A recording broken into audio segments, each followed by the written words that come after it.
Okay, welcome everybody. Thank you so much for coming today. Today we are learning about recognise and respond appropriate to domestic and family violence. This unit is a CHC DFV001. It takes 7 days to complete this unit. It is quite intense, so if there is a part in it that you feel like, oh, I need to take a moment, just feel free to step out, or we can take some coffee breaks in between.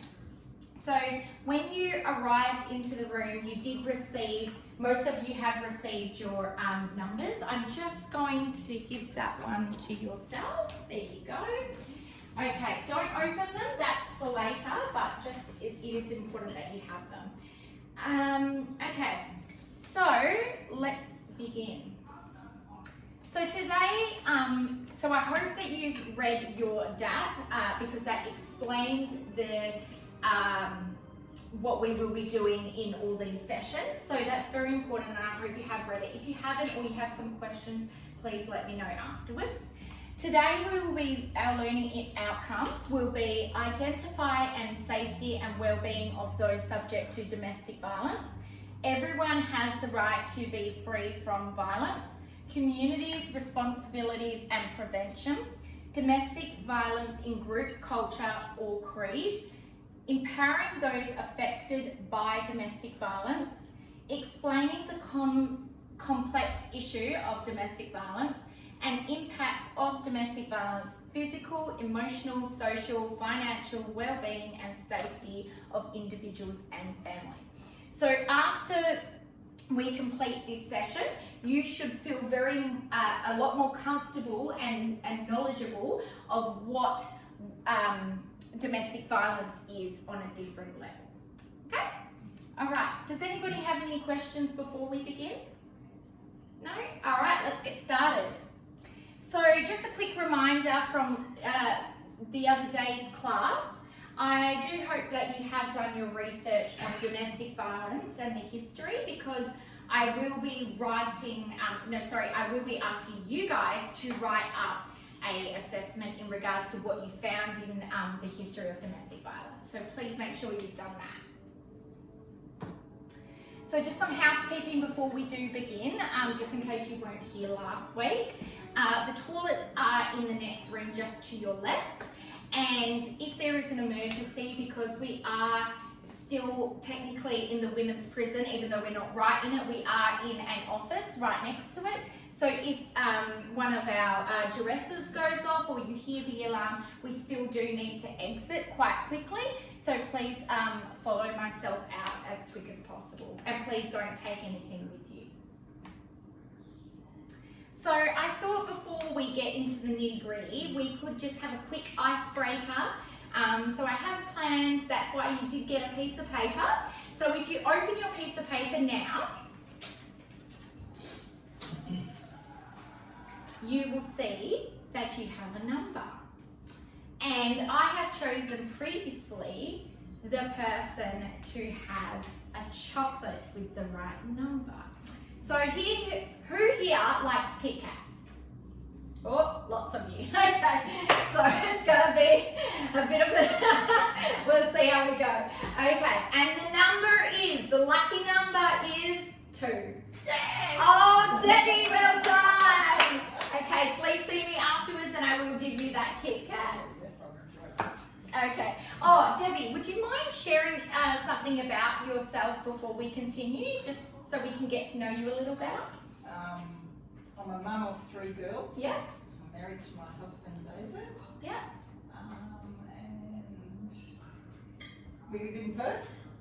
And that's fantastic. That's great. We love hearing about who's coming to these units. We think it's very important that different people are attending and understanding what domestic violence is. So thank you so much for sharing today. So now we're just going to watch a YouTube video to just explain a little bit more about what we're learning today in regards to domestic violence.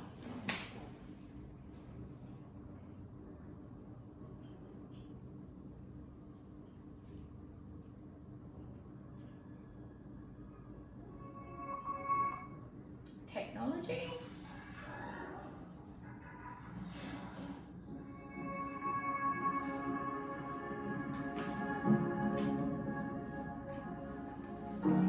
One in 3 women experience violence at the hands of their husband or partner. That's over 800 million women worldwide. These women can feel trapped, afraid. Their lives are often restricted. Those who consider leaving often fear ending up penniless or losing their children. Over time, their confidence slips away, making a life without violence seem a distant memory. The abuse can lead to injuries, as well as serious physical and mental health problems, in some cases, even death. Many women contract sexually transmitted infections or have unwanted pregnancies, and when pregnant, have a greater risk of miscarriage or of having a premature or low birth weight baby. They can experience depression, anxiety, other mental health problems, or become addicted to drugs and alcohol. It can be hard to know whom to trust or where to turn. But there is a place they can go. A visit to a local clinic is often one of the few opportunities women have to go out alone. And it's important for doctors and nurses to make sure this isn't a missed opportunity. When doctors, nurses, and midwives listen with compassion, survivors are more likely to share their story. When they ask the right questions, they can uncover what is really happening and challenge cultural attitudes that say it's okay for a husband to hit his wife. They can reassure women that it's not their fault and can work with women to help them stay safe, and where necessary, connect them with other services that can provide, for example, shelter, psychological support, legal services, and financial opportunities. More women can find their way to a life without violence when changes are implemented across healthcare and other systems. Changes such as private rooms for consultations, training that enables doctors and nurses to respond better to women's needs, and raising awareness of the harmful consequences of violence for women and children and how to prevent it. Making these changes helps foster a culture where violence is unacceptable and where women have the courage to speak out. Imagine if that could happen to each and every one of those 800 million women.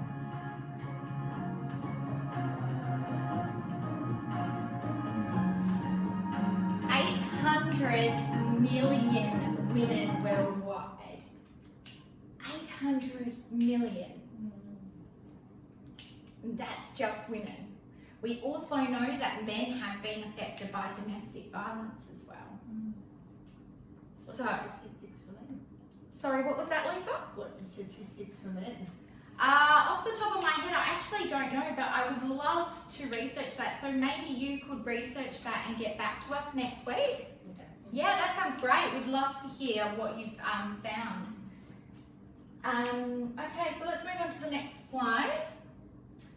Okay, so before I continue on with this one, I do want to ask, I'll go around the group actually.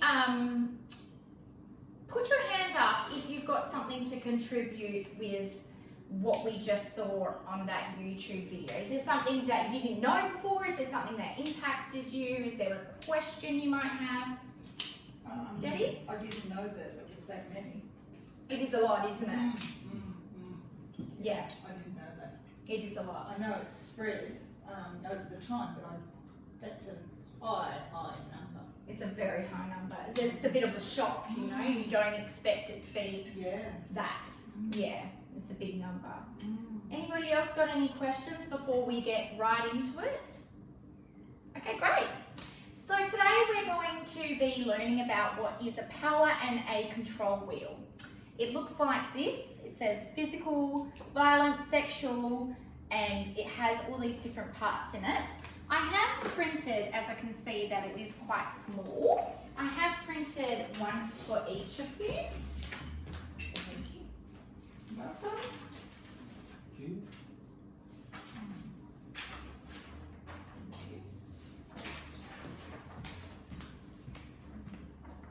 Okay, so Peter, yeah,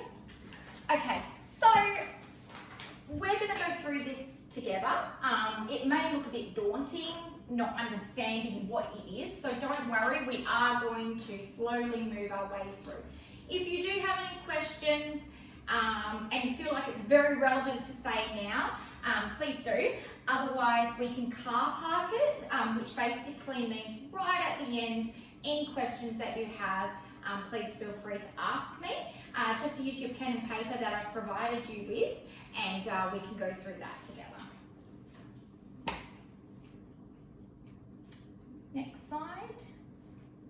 So before we continue on, and I'm sure you're a little bit confused by what you've seen, I have got a YouTube video to show you just to help explain a little bit more about what a power and control wheel is. So let's watch that together and hopefully that helps.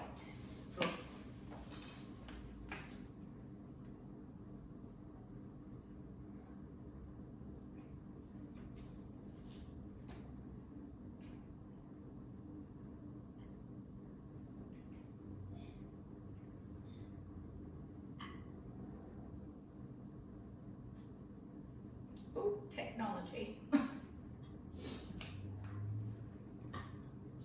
So I want to talk to you about the power and control wheel. It is a wheel that was developed in Duluth, Minnesota in the early 1880s, and it was advocates talking to women who were battered, many conversations about what it's like to live with a man who beats them into submission. What are all the ways in which he gets this done? When you look at the wheel, on the outside you see this physical and sexual violence. And then on the inside, you see these 8 different tactics and ways in which they achieve this dominance over their partner. A lot of those tactics inside that wheel are things that might happen in other relationships that aren't bad, like emotional abuse. What changes in these relationships is when physical violence or the threat of it has been used in a relationship, it changes how those tactics play out. So for example, if a man comes home in a nonviolent relationship and announces to his wife that he's not going to do any domestic chores anymore, that would probably cause some sort of sit-down conversation between the two of them. However, in a relationship where there's battery, if he comes home and announces that he's not going to do any domestic chores from this point forward, then she's got a lot to think about in how she wants to respond to that, because he's proven that he will use physical violence to get her to submit. And so the way in which those tactics play out changes when there's physical and sexual violence in the relationship. And then if you see that power and control in the middle, that's what he ends up with when he uses the violence and all these different tactics to dominate her. He ends up with power and control. Now, most men won't say, I want power and control over her. That wouldn't be their language. What they often end up saying is that I want her to shut the hell up. I want her to stay home. I want her to get the kids in bed. I want her to discipline the kids in a correct way. That's what he's trying to get. He has this way of trying to get her to constantly do or execute the world as he sees it. And the tactics are how he achieves that. Okay, so I do want to go further with that. Has anybody got anything that they'd like to say about that? Do you, okay, Lisa, do you, are you a little bit understanding what a power and control wheel is at the moment, or do you feel like you need so much more information to gauge what is going on? I think I'm pretty good at knowing what it is. Yeah. Consider I've been supporting a couple of other people who've gone through domestic violence. Okay, So, yeah. Clients? Yeah. Yeah, okay, brilliant. So would you mind giving us a few examples of what you believe is a domestic violence cycle wheel? You've got financial, Yeah.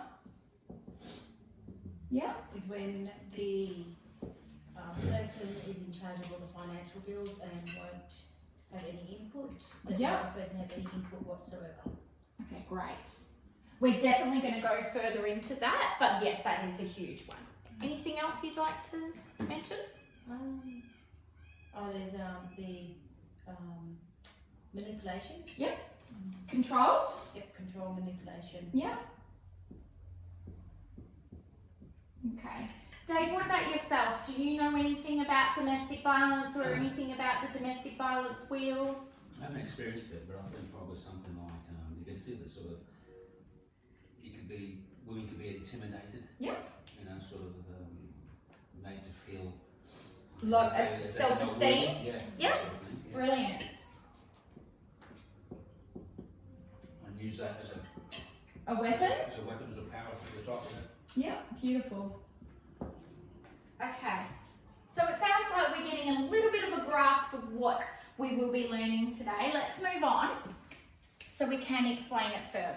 So I'm going to go through each bit of the wheel to help you understand what is going on here. So we've got threats. So this is making or carrying out threats or both to hurt the partner. Okay? So this could be, I'm going to tell so-and-so that you did this last week and they didn't, It can be minimal or it can be even maximum. Threatening to leave your partner to commit suicide or report her to Centrelink or child abuse. Now, this is a big one. Threatening to leave your partner. So basically, what we hear a lot from victims and survivors is, I couldn't leave, he said he would kill me, he said he would kill the children, he said he'd kill himself, I didn't want to live with that guilt. Centrelink's a big one. I'm going to Centrelink, I'm going to take all the money, you're going to get none of it.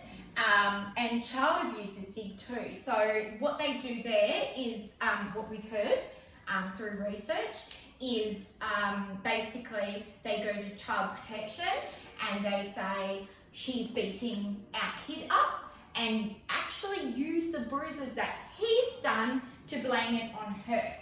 So if she went to him and said, I'm going to report you to child protection, he would turn it around and say, I'm going to report you to child protection. So,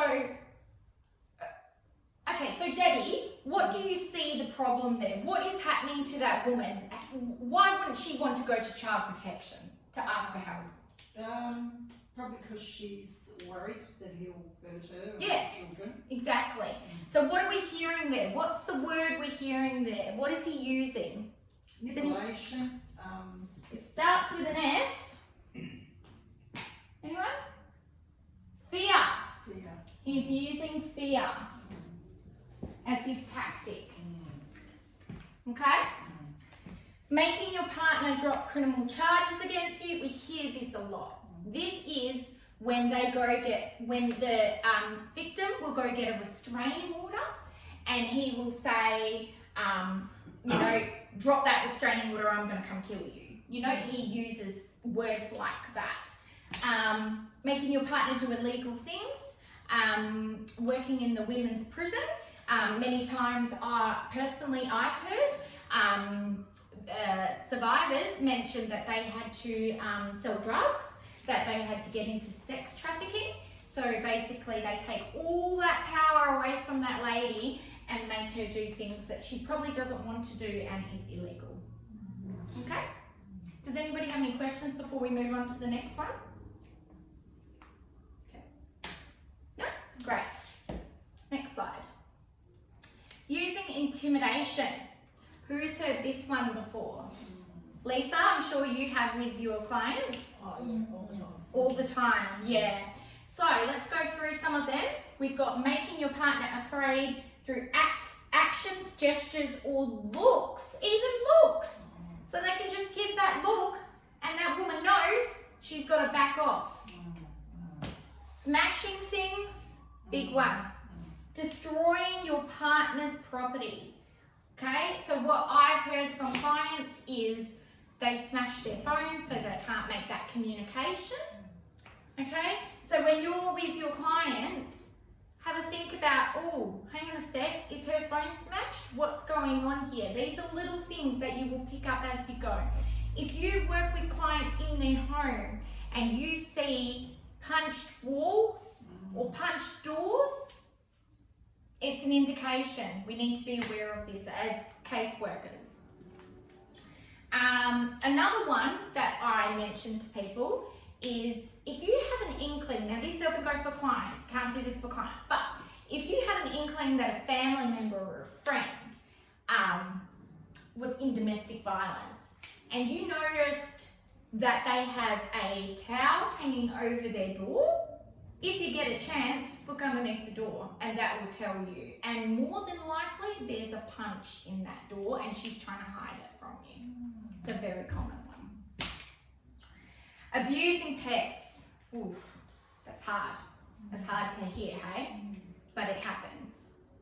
Dogs, cats, the whole works. Why do you think they abuse pets? What have they got to gain from abusing a pet? Put the fine against the person. Exactly. This is what I'm going to do to the pet. Imagine what I'm going to do to you without even saying it. Just that action. Displaying weapons. Okay, you might think, oh, well, we don't live in America, but they do. They do. If they have a license for a gun, we see it very often where they will use that gun as a weapon to say, do as I say. Axes, I've seen it. Knives, I've seen it. Like machetes, that kind of thing. Okay, so any questions or are we happy to keep moving along? Move along? Great. Next slide. Using emotional abuse. Now, this one, I hear a lot from survivors say this is the worst. Not the physical abuse, that can be healed, I can get bruises healed, but the emotional abuse really plays with your mind and really is hard to recover from. That's what we've heard. This is the worst. So this includes putting down your partner, making your partner feel bad about themselves. So again, we're talking about self-esteem. We're talking about self-esteem. We're talking about making them feel like they're not worth anything. Calling your partner names, making your partner think she's crazy. Oh my goodness, the amount of times I've heard a client or a survivor say, I thought I was going crazy. Has anybody else heard their client say this before? Yes. Absolutely, right? It's very common in domestic violence. I'll explain why soon. It plays into each other. Playing mind games.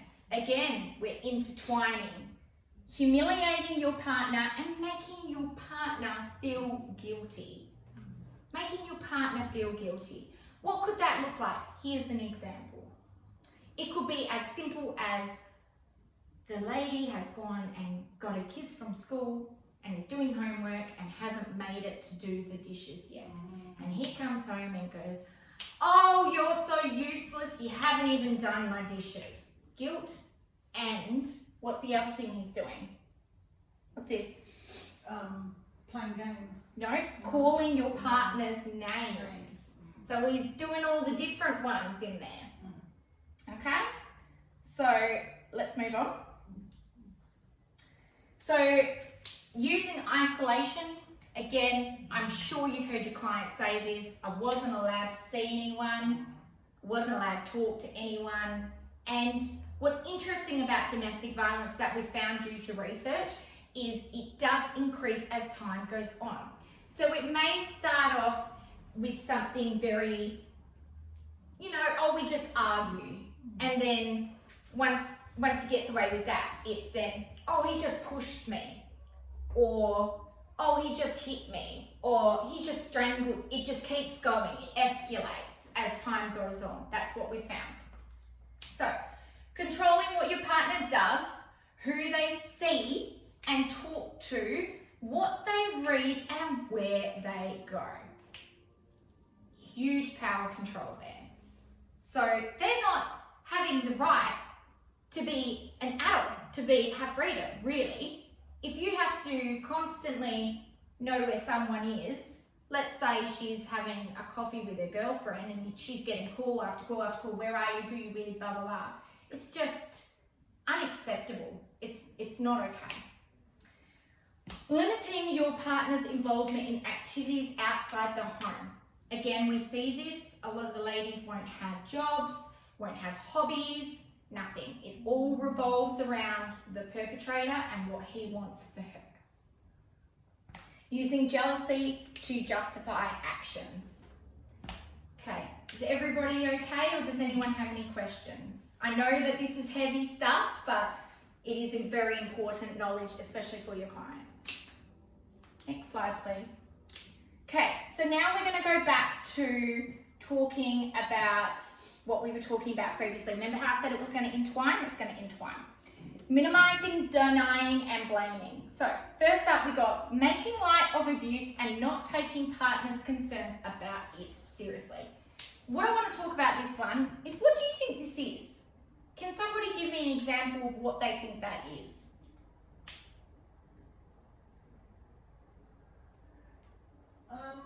Probably telling her that it's all in her head, Mm.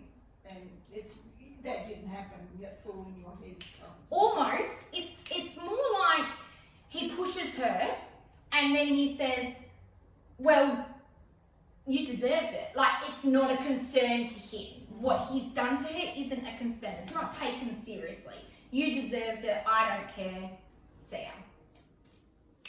Saying the abuse didn't happen. This is what I was talking about, the entwining thing. This is the one right here. This is horrible. This is really not okay. It's where the girl thinks she's going crazy because they're saying the abuse didn't even happen. So what I've heard time and time again is a woman will be abused and she will confront him and be like, why did you just hit me? And he will say, I didn't just hit you. And even though she can clearly see bruises or marks or cuts, it plays with her. Yeah, exactly, Debbie. It's mind games, but it's also, they're saying the abuse didn't happen. They're not owning up to the abuse, so you think you're going crazy. She thinks she's going crazy, so she believes him. Exactly. Another reason why, you hear so often, well, why didn't she just leave?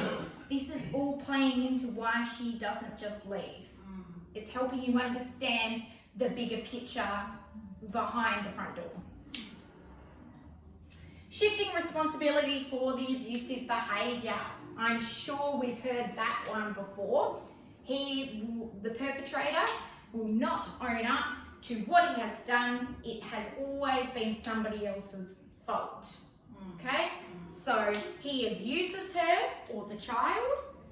Well, they made me do it. They got me too angry. It's not my fault. Yes? Big one. Saying your partner caused it. Again, see how they're all entwining into each other? Okay, next slide. Using children. Now, this is more when the woman has left the domestic violence. But what we see is making a partner or ex-partner feel guilty about her children. So that would be, oh, the child needs to have a mum and a dad under the same roof. Great example. Well, no, they don't. They just need a healthy home. Using children to relay that message. Children should never be involved in adult business. That's between adults. Using visitation to harass the partner. This is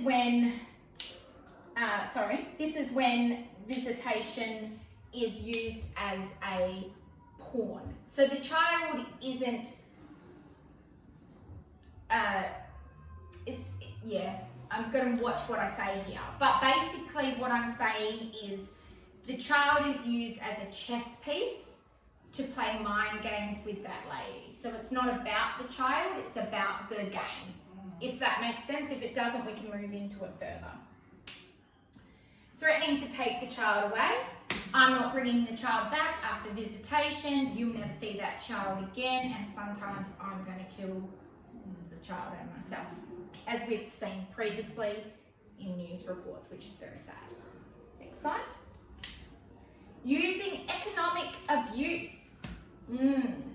Preventing her from getting or keeping a job. So what we've found is a lot of survivors coming out and saying, I haven't had training in years, I haven't had a job. This is because he wants to keep her home and not let her talk or socialise or Keep an eye on her. Yeah, keep an eye on her, exactly, Debbie. Making her ask for money. She doesn't have any power over that money.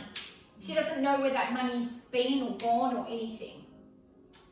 Giving her an allowance. What does this sound like? Who do we give allowances to? Kids. Right? We say, if you do your chores, I'm going to give you some money. That doesn't sound like a team, does it? No. Taking her money. So she can't even go get a coffee now. Not letting her know about or having access to the family income. This is when he has, let's say he has salary, or let's say they're on Centrelink, and she doesn't know where that money goes. None of it. Doesn't know if it's going to bills, doesn't know if it's going to drugs, nothing. Completely not aware of where that income is going. Could be racking up debt, has no idea. Next slide, please. Using male privilege. So, Dave, have you heard that word before, male privilege? Do you know what that means? Okay, so what it means is it's basically the male puts over his power. So let's go through it together. So treating her like a servant. Yeah? Making all the big decisions. No say whatsoever. Acting like the king of the castle. And being the one to define the men's and the women's role. So what we have found in cultures more outside of Australia, and I'm sure you have clients, that the male will say, I work and you clean the dishes. You look after the kids. That's your role. Okay? That's not an equal partnership and it's not healthy. That's domestic violence. Next slide. Let's talk about the effects on the victim. Now these are big stats. Death, illness, injury and disability. Domestic and family violence is the leading cause of death, illness and disability for women under the age of 45. That's huge, isn't it? And I just read a stat the other day in WA that police are going out every 10 minutes to a domestic violence case at the moment. Every 10 minutes. And it is the highest crime rate in WA right now. Emotional and psychological trauma, the devastating impact on an individual's physical, mental and emotional health, including depression, shame, anger and suicide. I also want to mention PTSD, post-traumatic stress disorder, is a big one as well. Homelessness. Nearly 1/3 of people in WA seeking help from homelessness services say domestic and family violence is an issue. What? That's big. Use of alcohol and drugs to deal with the pain. I've personally had clients using drugs and alcohol when they've left the domestic violence because they're completely traumatized and they don't know how to handle the depression, the PTSD, the flashbacks, and so they numb the pain with drugs and alcohol, which is something we have to help them through. Physical health injuries and problems which may not get medical treatment. A lot of big things there, and I'm sure there's more than that. Next slide, please. Effects on the family. Threats of violence at homes create fear and can destroy family environments and lead to break up families. This is talking about the wider picture. So this is talking about grandparents, grandpas, that kind of thing. Frequent moving to avoid the abuser. Again, I have had survivors move state by state just to stay safe, but I've also had families as well. So I've had, the survivor's mum and dad say, he's found us and he's trying to find her and he's threatening us and we have to move. And so it's a lot. It's not just one person. It flows right down. regular household conflicts, and child protection and police involvement. Next slide. Effects on the community. Children growing up without learning about positive and respectful relationships. This is why we're seeing more now that the schools are now actually putting courses in to teach kids about respect and what that means. It is good. Abusers going to prison. We see this in the community all the time. Higher rates of alcohol and other drug abuse, mental health problems. Now look at this. This is going to blow your mind. Domestic and family violence is estimated to cost the WA economy, wait for it, $4.5 billion each year. Now the stats haven't come in for COVID, so I'm guessing it's actually higher than that. That's a lot of money. This is a real issue. This is not something that a few people are talking about. This is a real issue that needs to be handled and addressed. This is why this training for you is so important, to understand what your clients are going through. Next slide, please. Effects on children. Of those women who experience violence, more than 50% have care for their child. Let's think about that. So 50% of those mums do not have care of their child anymore. Wow. Children and young people don't have to see the violence to be affected by it. Now this is a myth. You know that? Like you hear that so often, oh well they didn't see it so they're not affected. Absolute myth.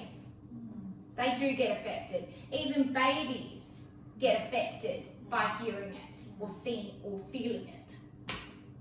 Studies show that living with domestic violence can cause physical, emotional harm to children and young people in the following ways. So let's go through those. Anxiety and depression, emotional distress, eating and sleeping disturbance, physical symptoms such as headaches and stomach aches, and knots in your stomach. And if you don't know what that is, I encourage you to research it because it is a real issue that a lot of kids face. Find it hard to manage stress, low self-esteem, self-harm. These are little kids we're talking about. Be aggressive towards friends and schoolmates. Now, let's talk about that. Why do you think that is? Why would we be aggressive towards friends and schoolmates? That's what they see at home, that's what they're normal. Great. Learned behaviour. It's a learnt behaviour. It's what they're used to. It's what they think is normal. Yeah. They're just kids copying what they see. This is what we found the schools pick up on though. So the kids are coming with aggressive behaviour and the teachers go, but where did they learn that? And then they're able to help inside the home. Right. Feel guilt or blame themselves for that violence. Well, it's my fault daddy hit me. How sad. Yeah. Have trouble forming positive relationships. How sad. You know, not a normal positive relationship. Develop phobias or insomnia. Oh my goodness. This is what you would expect from an adult, but a child?